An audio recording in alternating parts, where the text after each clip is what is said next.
Alright, what's going on guys? It's Epoxy and it's official. Night City Wire episode 3 is today. We got the date, details, and some teases for the event last week. So we'll be live streaming the event and doing a huge breakdown video after it. But for this video, I figured we would go over a few teases for the announcement and a few other things for Cyberpunk 2077 today. So this is sort of like a mini info dump video. I had actually planned on posting a video on the announcement for Night City Wire episode 3 last week, but as you can tell by my Twitter feed, I was experiencing some serious technical difficulties with getting out the 1 hour long info dump video, which by the way, once again, thank you for all the love and support on that video. I'm really happy you all enjoyed it. The first hour long video that I posted, I thought nobody was going to be interested in a video that long, and now you guys have gotten it to be one of the best performing videos on my channel. So I cannot thank you enough for all the love and support on those videos. With that said, let's talk about what we know about Night City Wire episode 3 and more.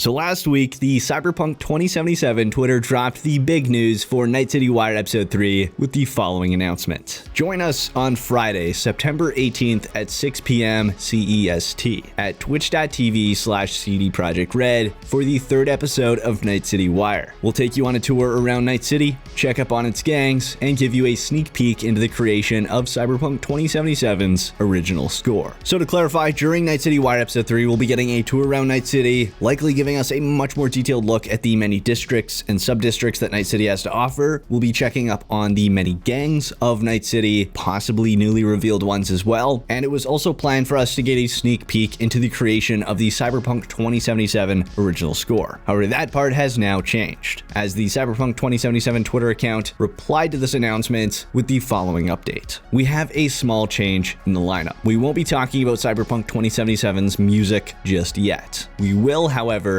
have some cool news that many of you request, or should we say require. So yes, we can assume that means we'll be getting the PC system requirements detailed at Night City Wire episode 3, which if they're open to sharing system requirements, that likely means we're closing in on the game going gold. Now, just to convert the time zones really quick for everyone, that will be at 9 a.m. Pacific time, 12 p.m. Eastern time, 6 p.m. Central European Summer Time, and for any of my Australian viewers, well, let's just say you'll have to be staying up very late, as you'll be watching on September 19th at 2 a.m. Australian Eastern Standard Time. So for any of you that want to drop by my live stream this morning, I've left a link to the scheduled stream down in the description below, which allows you to set a reminder for it so that YouTube actually sends you a notification for the stream. Now, on top of that, I'll of course again be doing another massive video the day that this drops to completely break down and analyze all the new info. So of course, be sure to keep a lookout for that as well. However, with this tweet, we also got an attached GIF showing off the gangs of Night City. First of which being the animals. We can see two of the members are holding the Militech HMG that apparently can only be held with the assistance of gorilla arms or possibly with improved strength. So I would assume that we can expect the majority, if not all, of the animal gang members being capable of wielding this HMG. It also looks like one of them is on a custom motorcycle, so that's pretty cool to note. And during the transition into the animals clip, we actually get a small block glimpse at what seems to be a screenshot of Pacifica. And this will likely be a part of the gameplay that they show, or a screenshot that they release after the event, like we've seen them do before. I say that based on the watermark. You'll see this all throughout this GIF. The second is the El Ducados, which is one of the nomad gangs in the Badlands, which is actually the gang you start with in the beginning of the nomad life path. We can see one of the members holding the budget arms carnage shotgun, another holding a wrench, and another holding what seems to be some form of cookery. The third is the Maelstrom, which we can see their wide array of cybernetic enhancements, or whatever you want to call these, with one of them even missing his entire jaw, but I have a feeling someone did that to him just to shut him up. We can also see what seems to be two new weapons, first of which looks to be a form of SMG or rifle, but I can't definitively say from what we can see here. The other weapon is a shotgun, and I can say that definitively as we see it 2 more times later on in this GIF. And then during the transition into the Maelstrom clip, we also got a small frame of destroyed vehicles with V holding what looks to be the Dakota Tech rifle, possibly once again in the food processing plant. The fourth is the Mox, which this just solidifies that their melee weapon of choice this is the baseball bat, which we have seen them openly carry multiple times. We can also see that they have 2 handguns holstered ready to dual wield, just like we've seen from Jackie. And also during the Mox clip, we caught a very dark glimpse of what seems to be a part of actual gameplay, as it looks to be briefly animated. So I would assume this is a clip inside of Lizzy's bar, but I can't pick out any similarities here, so I can't say for sure. All we can see clearly is one of the refrigerators that we have seen many times and what looks to be an office space in the background. Fifth is the 6th Street, where we can see one of the members holding an M10AF Lexington. 2 of them have a holstered pistol that looks to be a new handgun and is a much smaller form factor when you compare it to a handgun like the Lexington. And then we can see the member to the far right holding the shotgun we saw on the back of one of the Maelstrom members, and this gives us a bit clearer look at it. Next up is the Tiger Claws, which we can see that they vary dramatically in what they wear. One of them is holding a katana, another the M10AF Lexington, and the last is holding the Militech M221 Saratoga. We also got a wide view of Night City during the transition, and more specifically, it seems to be a shot from within the Santo Domingo district, facing toward Pacifica and City Center. 7th is the Valentinos, which we will be starting with during the Street Kid Life Path. Oddly enough, they aren't holding any weapons. We also saw what looks to be Jackie walking through one of the districts, but it's hard to guess where this clip is actually located. We'll likely find out during the event. 8th is the Voodoo Boys, in which we can see one of them holding a baseball bat, another holding what seems to be the SMG or rifle that we saw one of the Maelstrom members holding earlier, and the last is a very clear look at the shotgun. And the 9th and final gang is the Wraiths, another nomad gang in the Badlands. In fact, they have a long history of frequent conflict with the Eldecados, which I'm certain we'll be experiencing plenty of out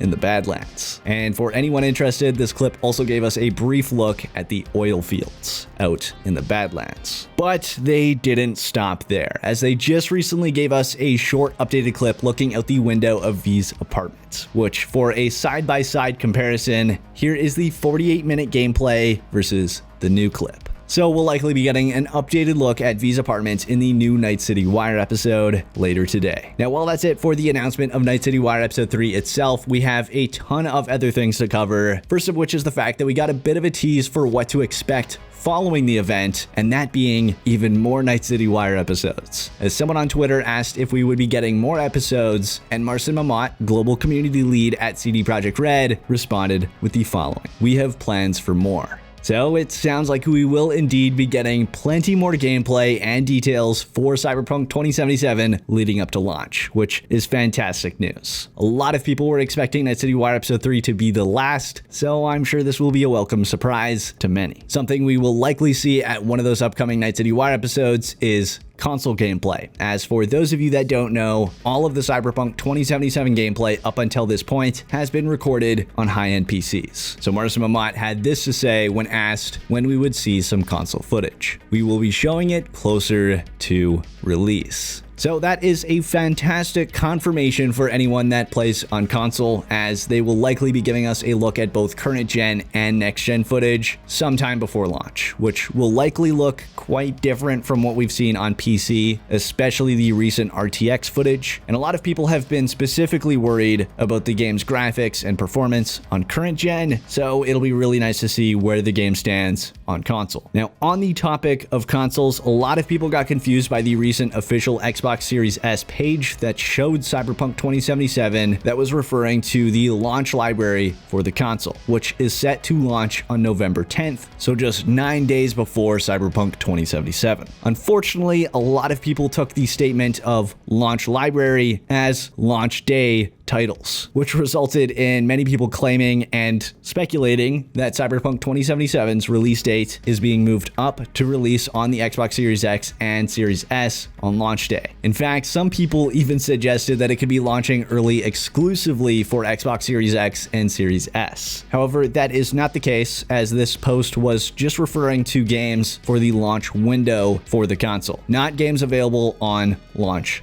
day. Some of them will be, but others are just close to the launch. This was even clarified by Marcin Mamat, where he responded to a tweet that was also trying to clear up confusion, stating the following: "That's correct. Cyberpunk 2077 launches on November 19th, 2020, and this is when the game becomes available on all platforms." So no, the game's release date has not been moved up for Xbox Series X and Series S. To clarify this even further, the official Twitter account for Cyberpunk 2077 also tweeted out the following. With the recent reveal of next-generation Xbox and PlayStation consoles launch dates, we wanted to remind everyone that Cyberpunk 2077 will be playable on those systems on November 19th. Almost like a launch title, right? So there's even more clarification for anyone that needed it. Now, we also got a bit of a tease for some other event that CD Projekt Red is filming for with Marcin Mamat. We know it's not technically Night City Wire, as he responded to someone asking if it was for NCW, in which he responded in Polish. So the translation might be a little off here, but it translates to not completely. And then he followed it up saying, the new NCW is being developed, but this is just a different material. So it seems there is a bit of confusion as to what exactly this will be. It could be some form of Night City Wire styled event, but featured at another industry event, or it could be some form of random video that they drop on the channel, sort of like the Russian Q&A. We'll just have to wait and see, but it's definitely something we should look out for. Oh, and we should also note the shirt that he's wearing, as everyone went completely wild over this. And yes, he has confirmed that this is officially licensed merch. First off, it has Arasaka branding on it, both on the sleeve and at the bottom of the text. It's got the Cyberpunk 2077 logo, and it's got the character that seems to be named Oda. And from what we can read through the text, here's what it says. Oda is the blank. Cyberninja and Hanako Arasaka's blank devoted bodyguard, everything he knows, blank martial arts, blank from Takemura, blank his sensei and close friend. Appearance we sought, blank from traditional ninja tropes, blank of the cyberized future. So again, we keep on getting Takemura brought up, and yet we still have no idea who he is in the game. Speaking of which, some people have actually been receiving their figures for Takemura, which weren't supposed to arrive until November, so there's also that. This character is a complete mystery. In fact, now we know more about Oda than we do about Takemura. Now, the Cyberpunk 2077 Twitter account also reached 1 million followers this month, which, by the way, yes, the YouTube channel also reached 1 million subscribers recently, and they gave us a new concept image of Night City, giving us a look at V holding what looks to be the Malorian Arms revolver, wearing the classic samurai jacket, and standing next to the Quadra Turbo R, which looks to be sporting the color red this time around. We then got a new screenshot the other day with the caption, "Sunny Lazy Day," giving us another look outside of Lizzy's bar, where we can see a slightly different variant of the Quadra Turbo, the Villefort Alvarado convertible variant, another Villefort manufactured car, and some weird looking truck. We can also spot Orbital Air in the far background, but I would have to say my favorite part of this entire screenshot is that floating piece of garbage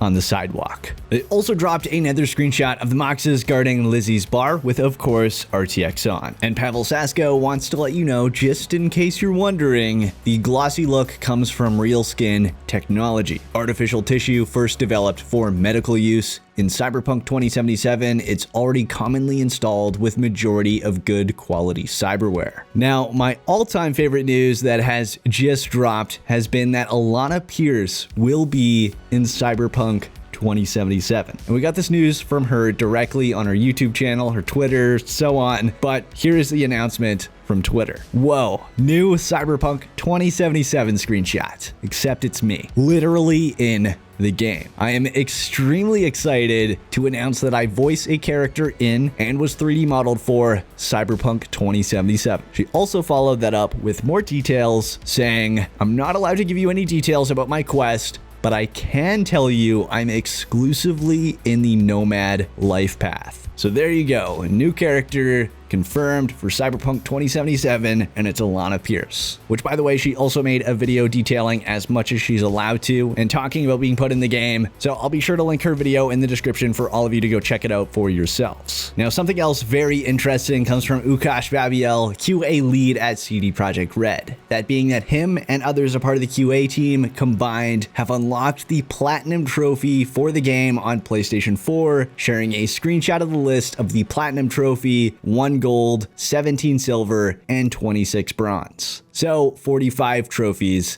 in total. I also want to note that we usually see details on trophy lists coming out right before a game goes gold, so this is a really good sign. And to add to that, someone replied stating, "If Platinum Trophy is not called You're Breathtaking, "I'm going home," in which he responded with the tweet that you can see on screen. So I feel that's definitely a confirmation that the Platinum Trophy, or the 100% achievement for Cyberpunk 2077, is indeed titled "You're Breathtaking." So we likely have the community to thank for pushing to make that happen. And of course, thanks has to go to Keanu Reeves for being breathtaking in the first place. Now, speaking of Keanu, PureArts just revealed their new 1/4 scale Johnny Silverhand statue. And this thing is super detailed, including a 13.3-inch HD LCD screen and a dual speaker system. We got a load of images of this new statue, including some super close-up detailed shots and even a kick-ass video to go along with it. I think this is officially the most expensive merch for Cyberpunk 2077, coming in at $899 USD. Now, Keanu and Alanah, of course, aren't the only people being featured in Cyberpunk 2077, as Wizzy will be voiced by Grimes in the game. And we learned that quite some time ago, but we just got an updated look at what seems to be a redesign of the character thanks to a new issue cover by CybrMagazine. The issue features exclusive Wizzy artwork, a Grimes interview, as well as a chat with Cyberpunk inventor Mike Pondsmith, and even in-game adverts IRL. And I've already gone ahead and ordered the magazine and poster myself, seeing as these are the only Cyberpunk-related purchases that I seem to be able to afford, and I was planning on buying an RTX 30 series, but I'm sure you're all aware of how well the launch went for the RTX 3080. Now, before we end off this video, just keep in mind that I will be live streaming the Night City Wire episode 3 today, and I'll also be making a massive breakdown and analysis video. But that's it for this video. I hope you all enjoyed. If you did, please smack that like button down below, subscribe to the Fight if you haven't already, and ring that bell icon to stay updated in all of my future videos. It'd be super greatly appreciated as always. And until next time, this is Epoxy signing off.